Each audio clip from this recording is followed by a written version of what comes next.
Assalamualaikum warahmatullahi wabarakatuh. Pada kesempatan kali ini kita akan belajar bahasa Indonesia dengan materi tentang ringkasan. Ringkasan. Ringkasan adalah penyajian singkat dari suatu karangan dengan tetap mempertahankan urutan isi teks. Proses dari membuat ringkasan disebut dengan meringkas. Meringkas isi teks sama dengan menulis kembali isi teks namun secara singkat. Ringkasan ditulis berdasarkan gagasan pokok dari setiap paragraf. Nah, sebelum belajar tentang ringkasan, terlebih dahulu mari kita ingat kembali tentang gagasan pokok dan gagasan pendukung. Gagasan pokok adalah inti dari suatu cerita atau masalah utama yang dibahas dalam suatu cerita. Gagasan pokok biasanya tertuang dalam kalimat utama yang biasanya terletak di awal paragraf, tengah paragraf, atau di akhir paragraf. Sedangkan gagasan pendukung adalah informasi tambahan dari gagasan pokok. Nah, bagaimana langkah-langkah dalam membuat ringkasan teks? Yang pertama adalah baca teks dengan cermat dan teliti. Teks juga bisa dibaca berulang kali agar semakin paham akan isi bacaan. Yang kedua, catat gagasan pokok dari setiap paragraf. Dan yang ketiga, buatlah ringkasan berdasarkan gagasan pokok yang telah dibuat dari setiap paragraf dengan menggunakan bahasa sendiri atau menggunakan kalimat yang baru. Kemudian, hal-hal lain yang perlu diperhatikan dalam membuat ringkasan adalah boleh merubah bahasa tapi tidak merubah isi dari bacaan. Dan urutan peristiwa harus sesuai dengan isi teks sebenarnya. Kemudian gunakan kalimat yang ringkas dan hindari pengulangan kalimat dan bahasa yang tidak efektif. Nah, sekarang coba perhatikan contoh paragraf berikut ini dan bagaimana cara meringkasnya. Bekerja sama dalam keberagaman. Edo dan kelima temannya mendapat tugas untuk melakukan percobaan tentang bunyi. Sepulang sekolah, mereka berkumpul di rumahnya.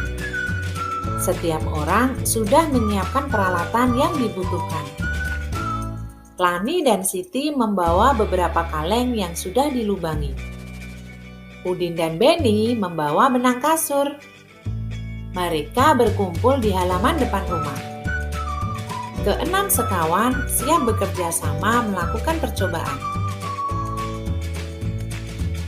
Nah, dari paragraf pertama tersebut, gagasan pokoknya terdapat pada kalimat pertama, yaitu Edo dan kelima temannya mendapat tugas untuk melakukan percobaan tentang bunyi. Selanjutnya kita simak paragraf kedua berikut. Saat percobaan akan dimulai, tiba-tiba terdengar azan. Siti dan Udin meminta izin teman-temannya untuk sholat. Teman-temannya mengizinkan mereka untuk melakukan ibadah. Edo meminjamkan ruang makannya untuk digunakan Siti dan Udin sholat. Meskipun Edo beragama Katolik, ia tidak keberatan rumahnya dipakai untuk sholat. Beni yang beragama Kristen, Dayu yang beragama Hindu, dan Lani yang beragama Buddha menunggu dengan sabar temannya beribadah. Keenam sahabat selalu menghargai satu sama lain. Nah, gagasan pokok terdapat di kalimat terakhir, yaitu mereka selalu menghargai satu sama lain.